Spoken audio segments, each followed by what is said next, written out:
Our next guest is a hilarious Dubliner who's had us Dublin over for 30 years and he's just getting started. His new tour, Head in the Clouds, starts this Thursday in the Isle of Man. So let's light that comedy fire and watch it. Jason Byrne! Back in again. How are you, Jace? Isle of Man, first gig. Yeah, come on. I spent most of my childhood in the Isle of Man. So I said, I'm going. I need to do a gig there. Right, I didn't know that because I knew you'd been there, but I also knew you hadn't gigged there. No. But I didn't know you'd been there a lot. I thought you'd been there a bit. No, in Ireland, that's where you went on holidays. Did they tell you it was England? Yeah, definitely. Yeah, but I mean, my dad went there because it was handy, and my parents never went on holidays with each other. They always went with loads of cousins and aunties and uncles. Did you think it was the whole of England, and like England's much smaller than you think it's going to be? Yeah, we thought that was it. We couldn't find London.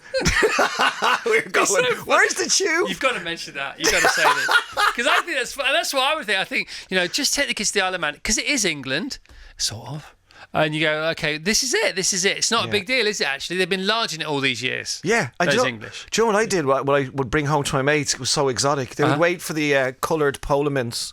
I'd bring back the... Oh, my God, polo fruits. Polo fruits, yeah. We didn't have them in Ireland. But so sticky. The stickiest things in the world. Yeah, they are, yeah. But you need to be a professional sweet eater. Hey, Chris. mate, it's great to see you. Yeah, thanks. The Byrne identity, he's back. I know. He's 11 years. Yeah, and listen. Can I just say that I'm proud to be back here now because I was tired coming in. When you hear this, right? Because I know London really well, right? I know what you're going to say. I know. No, wait.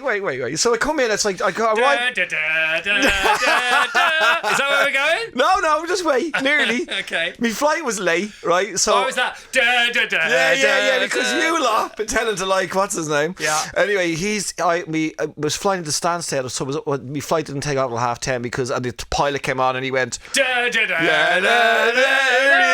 they went, we're very sorry, but the old trumper has decided to close down Stansted.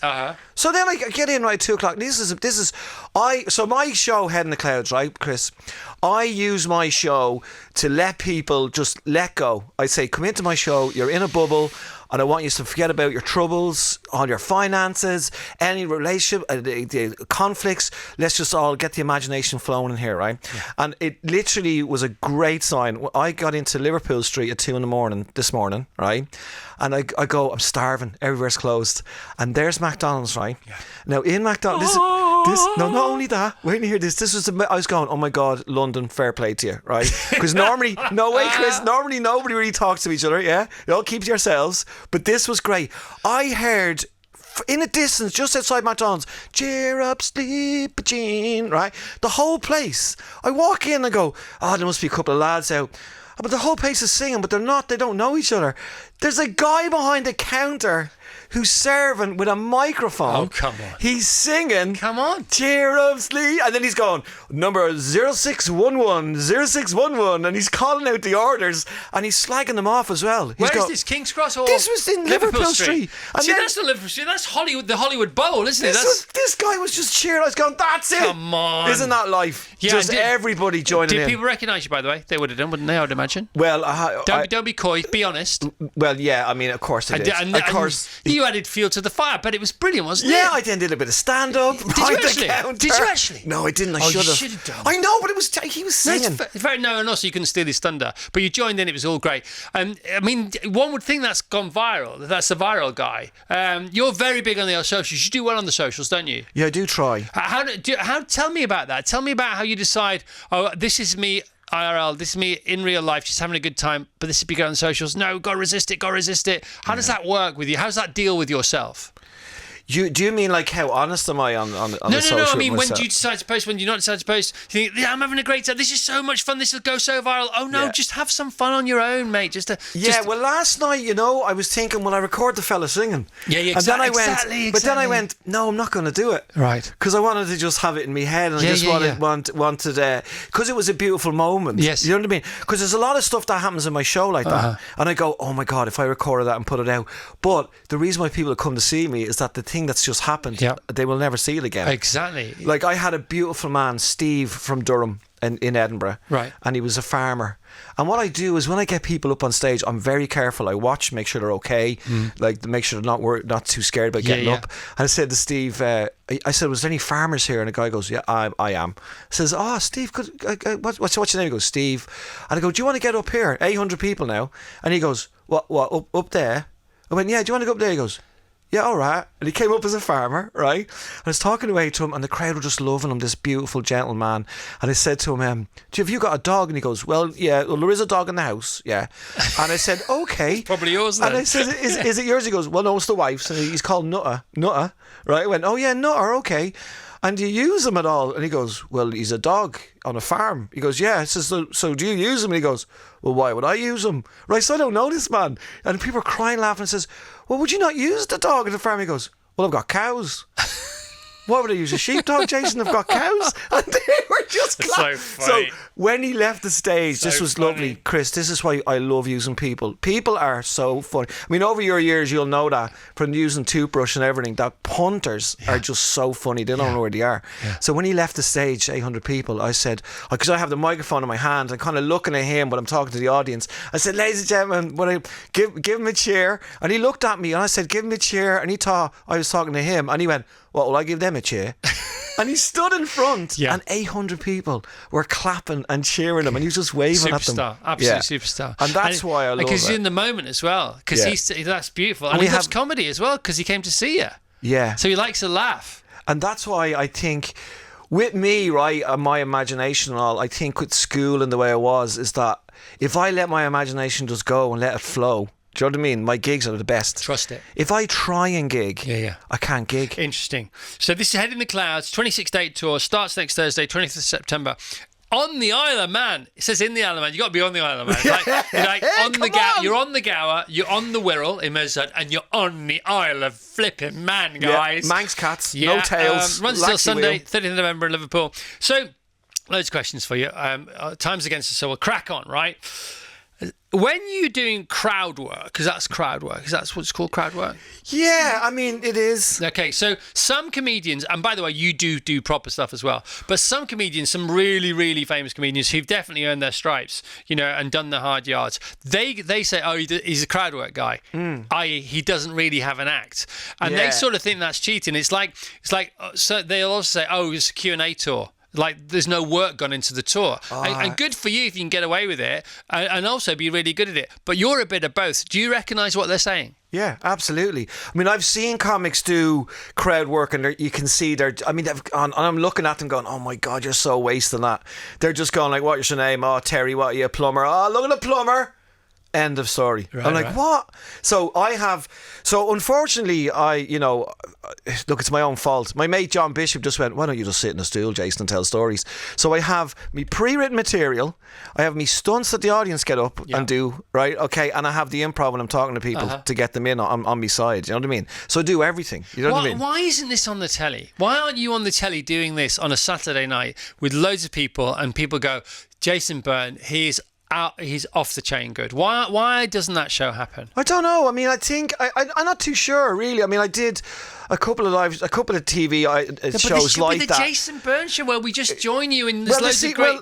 Well, the great crack is like I actually brought this in. I know you can't. We've got cameras somewhere. Yeah, whatever. We've got cameras everywhere. So I brought this in, right? So what I did. This is what I do when I get people up on stage, right? I'll show it to you, right? So this is a blanket, right? It's a cross between a medical gown and something a barber might put over your head. So with the audience participation, oh my right? gosh! Look at this! With the audience participation, right? I'm getting in the blanket now. This is you. This is an anxiety blanket, right? For the audience or for you? It's for the audience. So if you're pulled out, they put this on. I'll put this on them. Right. And if they don't want to join in, I mean, as in like if they don't want people to see them, you can actually. So hang on, I'm going to be shouting, right? Funny. And I might just get on it, so they can get in it, and they just get in it here like this, and then they can just be. They just get interviewed like that on stage, and the great thing is the mic just goes in and out there like That's that. So funny. Jason Byrne's anxiety blanket, Saturday night, 7:00, and you just call it the anxiety blanket. Yeah, that's the show. But you know the amount of things you can do inside this. There's a game I play with them called Guess the Fruit. Yeah, it's brilliant. I put fruit in the bottom, and then they push it at the side like that, and you have to guess if it's that pineapple or if that is an apple. I mean, they love it, John. I've seen you do that. Yeah, you see what I mean? It's very funny come on, for Chris, so many reasons. Some you can imagine, some you can't imagine, some that haven't even happened yet. We need Chris to produce this show. Oh, seriously, Jason Byrne's anxiety blanket. It's just genius. Yeah. You know, and all the guests that come on, because you have famous guests unplugging their stuff and joining in, and they all come on in an anxiety blanket. And the first thing we have to do is guess who the guest is. That's the first thing. You know, or they're brandishing something. Yeah. You know, everything looks like a lightsaber to begin with, and then after that, who knows? Yeah, they can do a strip tease inside it. Of course they can. And you can put that on telly because you can't see it. It doesn't matter, does it? Yeah. Turn it around. I've had 4 of them to do YMCA inside it. Oh. And the anxiety blanket's got to go on tour, and you can sell them as merch. Oh my and you can have a limited run of them. Why aren't you my manager? I don't know, where is your manager? I tell you where your manager should be. Yeah. Looking for another person to manage because your Jason Byrne days are over, my friend. Tell me about you listening to Billy Connolly before you go on stage. Oh yeah, I love doing that. Because what happened was, you know, when you're on your own on tour, I know I'm enjoying the anxiety blanket. I know, hang on, I can just do the rest of it in here. I want to see I've got a bit of a man crush. I find you very attractive. You know that. Oh, you do? Yeah, you're a very handsome man. Oh, thank you very much. Just because I look like you. Yeah. Yeah, I do, Chris. I look like you. No, you look. I wish I could see that back in the mirror when I look. You're very handsome. You've just been to Greece and you've got a tan. You shouldn't get a tan because you've got the wrong colouring, but you've got that lovely bronzy tan going on. I have nobody knows what, because I had the red hair. And it's not fair. I know, yeah. You getting a tan is against the rules. I know. I got a very, I do. I will tan slowly, but and people get confused. Yeah, they totally go, where are you from? What? Sorry, I've interrupted us. Back to Billy Connolly. Oh yeah, sorry. Beforehand.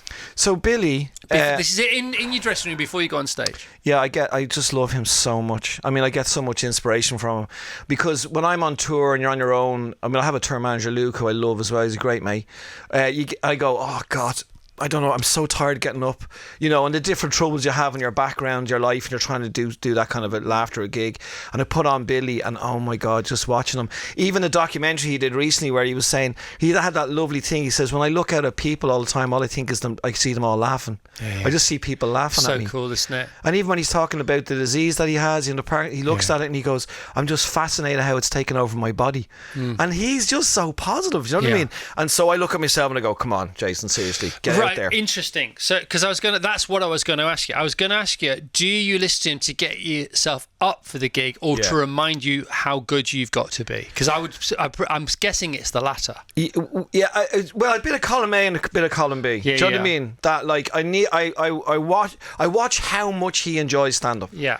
And I go, Jason, what? Come on, this is good. Yeah, you are so lucky. And these people are, and you've worked hard to get these people in front of you. And you're so good at it, man. I know, yeah. But isn't it mad? You know, you never... That's probably an Irish thing, is it? You just never think you're good enough. I think if you're any good, that's what you think. And if you don't think that, you're not any good. Well, you're always on your toes, you know what I mean? I never take it for granted. I don't know who's going to be out there, and I always try my best. I was thinking about Steve Wright. Always thinking about Steve Wright. Every time I do a show, thinking about Steve Wright. I come in the morning, the first thing I do, not the first thing I do, but I always touch the microphone before we start the show. Touch the microphone to remember how lucky I am to be given the grace and the trust of a microphone. Yeah. And then I just tear it up. Then I think about Steve Wright and I go, because he was so good every single day. And Billy Connolly is your Steve Wright, and Steve Wright is my Billy Connolly. Yeah. And I mean, I've never met Billy Connolly. I've never shook hands with him. You're joking me. Well, actually, hang on. Here's a bit of a tiny bit. I met him when I was 15. That means you met him? No, I didn't really meet him properly. Did you meet him or didn't you meet him? This is an Irish meeting him. I gave him a pint of Guinness. There's Angela. I gave him a pint of Guinness. And we need more Irish in this station. More Irish. Come here. Angela Scanlon, who's the scan. She's a mighty scan, we call her. Yeah. And then do you know who I have met is Angela Scanlon? Triple redheads. I was like, what are you wearing? A poncho Get or in a there, little get in there. swaddle? How are you? The anxiety blanket. It's his new show, The Anxiety Blanket. Showing Chris my anxiety blanket here. Oh my God. It's great, isn't it? Do you know what, Angela? And what is it? Just locking you away from the world? No, we put the audience members in there. Everyone. Well, no, the whole audience. They've got a big one. Instead of arenas and theatres, they've just got a big anxiety blanket. yeah, they all just sitting there, just feel. And if they haven't sold enough tickets, they just cast it over the people in the town. It's a bit like a flag at a football match. It just goes over. Have you been under the big flag? Oh yeah, I've never been under the big flag. Have you been It's under the not big heavy. flag? The big flag. You know when football crowds have a big flag. Oh, it's very claustrophobic, I'd say, isn't it? No, it's very light. claustrophobic. It's very more light. sort of open plan. Okay. To be honest. Oh my Broken God, plan. Angela! It's just What? it's only a bit of cloth. You've got something really big on today, haven't you? Oh yes, Stevie. Stevie Martin. Stevie Martin. Not Steve Martin. Stevie Martin, also a comedian. Yeah. Oh, I thought you meant Steve Martin. No. But Stevie from, Martin. Stevie Father of the Martin. Bride. Do you know Stevie Martin? She's wonderful. Oh yeah, okay, brilliant. Yeah. So you should know that. Yeah, I do know it. Yeah, I you You just did. represent in Ireland. Do you know what we need is more Irish people in here? She's filling in for Ryan Sibbety. I know. And now Yeah. you're filling in for Chris, who's actually here. I know. God. And by the way, she has filled in for me, and I far too have. well. I Yeah. have to Oh say. God, never get. Look, listen. Never get a good person to fill That's in what for I'm you. saying, Chris. In Ireland, right? You'll get people filling in for people, but my God, the filler-ins are not good. No. There's not many people. So, who Chris, you're fill playing your with boots. fire there, letting Angela. Playing with this fire, with this one. as Yeah, well, the especially. redheads. Yeah, We're talking about my tan. Oh, by the way, here we are on radio again. I got a henna tattoo, right? Did you? A henna tattoo. Come on. Right, on holiday in Cree, because I wanted to see what it was like. Yeah. When you see this, Chris. So I got a henna tattoo, and your man put it on. He says, "Now wait 2 hours and then wash off the ink, and don't line it or do anything." So I kind of fell asleep, right? But look, you can see it just there where I fell asleep. I bent over and fell asleep. Oh, I thought that on was me where muscle. you've been sort of. I thought you were sort of shredded. I thought that was like some kind of definition. No, that's where I lay on it. So I then lay on my chest on Yeah. it. So I've got 7 tattoos for one. Nice. They're all over me. Talking of being shredded, have you seen the new Arnold Schwarzenegger ad? No. So What's it for? it's What's he like doing? Aldi. Aldi. I love it when a brand like Aldi just gets a massive superstar in. Do you remember Warburton's got? I was just going to say Warburton's. Warburton. Samuel L. It was- Jackson or No, it was Oh. but I remember thinking, wow, he must What's be her- a serious. it was a What's big. he doing? Is he doing? Is he doing Warburton's now? doing the middle aisle? No, he's doing. They've got a new DIY hardware brand. Yeah. And I can't remember the name of it, so maybe the ad's not working. But It is quite middle aisle. That's quite middle aisle as well. and he's the got big a gang, swaddle. so he's This is- brandishing it like the Terminator. They Yeah. must have paid him an absolute fortune. yeah, right? yeah, millions. And then behind are 4 sort of not typical Aldi customers, but Aldi's version of the Village People, and they're brandishing like Charlie's Angel. It's a great ad. Sorry, it means absolutely nothing. and but it's a drill, is it? What? It's a drill. No, I think it's for real. No, but it. Yay! Come on, Chris, I'm writing that down. What did you say there? Okay, hang on. I think it's for real. No, it's a drill. There we go. That's mine. It's in. I'm doing that on You've Thursday. actually got a notepad. I don't know what that's for. I bring it in every time. I thought it was somebody else. No, I bring it in. thought it was somebody from Times Radio. I come in here. Yeah, a I come- proper journal. A journal- Proper a journal, Oh yeah. yeah, in shorthand. Um, I come Jason- in here to talk to Chris, right? And I go, well, I'm going to talk about all this, and I don't Jason, talk about anything. we're almost I out sit of here in time. a blanket. Go and see Jason Byrne. Jason, Byrne. The Byrne Identity. He's back. Was that necessary? Jason Yeah, I don't know Byrne. if that was a bit- It's was that a necessary bit- for me. This ballet. Have Seriously. you ever seen him, Chris, live? No. Absolutely mental. I've never I bet it's- seen I him. Chris, bet- I know you I say bet you'll it's go, amazing. right? But when playing Leicester Square, right, it's down the road. And what we'll do is we'll pop you in at the back. What And you'll day? enjoy What day it. is it? Not date. What day is it? It's like, it's grand. What It's- day is it though? I don't know. It's All like right, hang on a Friday minute, or I can something. find out for you. JasonByrne.ie is where you'll find it. All right. But you know what, Chris? You'll leave the happiest human ever. I can't come Why? because I'll have too much fun. You would have to. And, my and God. it triggers all the things. Why don't I put you in an anxiety blanket in the chair? Nobody will know it's you. What I'll do, I would need the idea of genuinely attending one of your gigs would mean that I'd have to be in an anxiety blanket at home Yeah. anyway. Maybe you could live stream Just the thinking gigs. about it. Well, the best compliment I ever got from was Stuart Lee, comedian. You know Stuart. Stuart was on just before me. And when I came back on stage and I was setting up all my props, putting them all the different things I had on stage, and Stuart came out and he goes, "Oh my God, I'm so depressed." I went, "Why?" And he goes, "Your show's funnier than mine. You haven't even started." I know. Although having said that, in what was that thing that won all the awards about the comedian and the stalker? Laugh out loud. No. No. Sorry. No, you mean Baby The Reindeer. opposite. Baby Reindeer. Baby Reindeer. Because he started off as a props comedian, didn't he? Yeah. And all Is the he other a comedian? Yeah, all the other comedians. Who? The bearded lad. Yeah. Is a comedian. In real life. Shut up. IRL. Oh my God! Will you stop Richard being? Gadd? Will you stop being so Irish? What? That's Why there's Paddy Irish that's jokes. what it's Angela. about. It's a true story. It's a true story. Baby reindeer. Yeah. Yeah, I know, but like, is he a comedian? Yes. This is a true story about him being a comedian, and he's the comedian in I it. didn't watch it. It's too depressing. Clearly, Oh my God. Clearly you didn't watch I hope it. you have researchers on your It's show. about him being a comedian, Do you know and what I she was a can't wait? member of the audience. I thought he worked and he in a works bar. He did, but he was a people work in bars and This do other is things. true. They're Listen, dubbing all over the I shop. cannot wait to tune into Angela's show when her first question to Steve Martin is, "How is the jerk?" Stevie Martin. She's going to go, "How is the jerk?" And did you write it on your own? We gotta go. And is it a true story? Jason Byrne. I'm leaving. Jason Byrne's Anxiety Blanket coming to BBC on ITV or Apple TV Plus very soon, but also it's on tour. Jason Byrne, BYRNE, just for me. .ie. Jason. Thank you. That's very umpa-lumpa, I've got to be honest. That is very umpa-lumpa. Gotta go. Bye-bye, everyone. Tomorrow, we love you. We love you. Goodbye. Have the best 27 degrees September 19th ever. Jason, I love you. Thanks, Chriso.